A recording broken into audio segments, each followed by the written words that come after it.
Hi, welcome to this episode of how I started my life in the United States. As I told you, I got admissions in many universities and decided to go to Buffalo. I didn't know Buffalo was one of the coldest place because I had started my Pilani life in January as a second semester admission. I finished my 5 years in December of the fifth year, and then I was going to go there in January again as a second semester admission. So I remember they bought me a Pan Am ticket. At that time, there was that airlines called Pan Am, which later on has been shut down. They closed that. Uh, it cost me a one-way ticket. Cost me 7,000 rupees. Because today 7,000 rupees is only $100, but those days 7,000 rupees was equivalent of maybe a $600-700. And I got onto the Pan Am flight, and I had to connect through London to New York, and then New York to Buffalo. That was how my ticketing was done.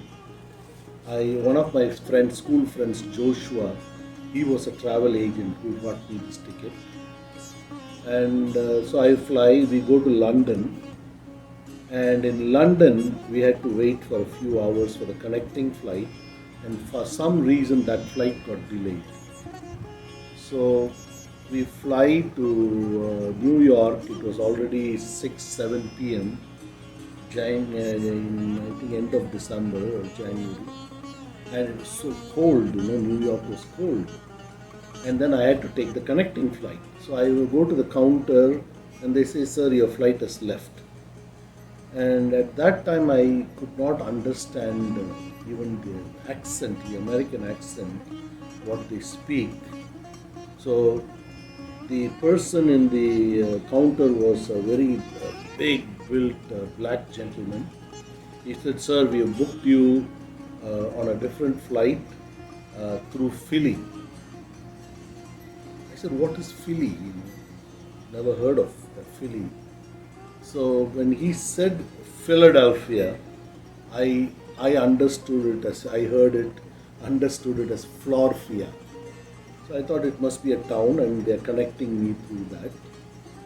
So, and I look for Florfia. No, luckily I see the flight number, and I read there Philadelphia. So I said okay. So I got onto the Philadelphia flight, and got down in Philadelphia, and immediately was a connecting flight to Buffalo. And it was a propeller because not too many people go to this town, Buffalo. Imagine what kind of town it must have been. Then it was a propeller plane with two columns of seat. It's one seat this side, one seat this side, and it's one of those, I don't know what flight, maybe Cessnas or something with a 50-seater flight. And here I am in a very thin overcoat heading to Buffalo. And that particular day when we were flying happened to be one of the biggest snowstorms in history in Buffalo. So as we were flying, the pilot announced, and of course I couldn't understand the accent they speak with, that because of the snowstorm in Buffalo, the airport is closed, and we are going to land in the Syracuse airport. For me, every town was a Timbuktu town for me. So we land in Syracuse, and we are parked in the middle of the tarmac somewhere, no gates. Those days, this gate system was not there, bridge and all those things. Everywhere we had to get down from the plane and walk to the terminal. There was no buses also. But they said, "It's so cold, we cannot let you down, you have to sit in the flight." And the flight was on, of course. They said it could take 2-3 hours. And then they said, because of this delay, we'll we offer free drinks to everyone. So she started taking orders and came to me, and of course, I used to drink. I started drinking in my third year in Pilani. But I said, I'm going to a new place. I have to go meet the international students advisor and all those things. So I had no clue. It's now middle of the night. So everybody was having wine and scotch and brandy. I said, give me a cup of coffee, please. So anyway, she brought me the hot cup of coffee. And right across, 2 rows across me or something, was a Indian gentleman, and the seat next to me was vacant. So he came and sat in that seat and started talking with me. And of course, fresh off the boat, was written all over my face. He knew I was a student coming from India for the first time, seeing how uh, badly or scantily I was dressed for the snow. So he started talking to me and found out that I was going to Buffalo to attend the university. And he knew I was from Pilani. His name was Dr. Shah. Dr. Shah, he was a Gujarati. And ultimately, I would always tell people about meeting this person and how he helped me. And that is why Shantiniketan that I built is majority Gujaratis today. Maybe it was my way of giving back to that person. So that person, he told me, we're going to land up in Buffalo around 2 a.m. or 3 a.m. And what are you going to do? I said, I am suppose somebody from the International Students Union will be there to meet us. That's what was given instructions. He said, no, nobody is going to be there at 2 a.m. or 3 a.m. And only in the morning, the first flight normally comes around 7 or 8. Only then they will come. And I said, okay, so I guess I will just sit in the airport and wait for them. He said, no, Buffalo doesn't allow you. They shut down the airport after the last flight. So nobody can stay inside.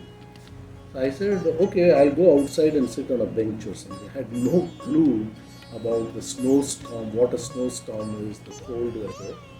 He said, no, you can't do that. It's a snowstorm and it's so cold, and I can see that you are not dressed up even for the winter. So he said, if you want to, again, remember the parallel that happened when I went to Pilani for the first time, the person who took me to his house. Like that here, this Dr. Shah, he said, I'm a consultant here, and I have come here for my consulting assignment. I'll be going to some companies while I'm there. I am staying at the Howard Johnson's in downtown, and if you want, you can come with me. I will get you a rolling bed or something. You can stay there, and then the next morning you can get up, have your breakfast, and then call whomever. I had one number, Dr. Parthasarathi. He was one of the leading cancer research person. There was a famous cancer research facility in Buffalo, and he was either the head or one of the leading, internationally famous Dr. Parthasarathi. I had his number, given by this Sashi Mami and Dr. Subramanian. So he said you can call them in the morning, and then they can pick you up and then go from there. And so I went there. It was so cold. Oh my God, it was so cold.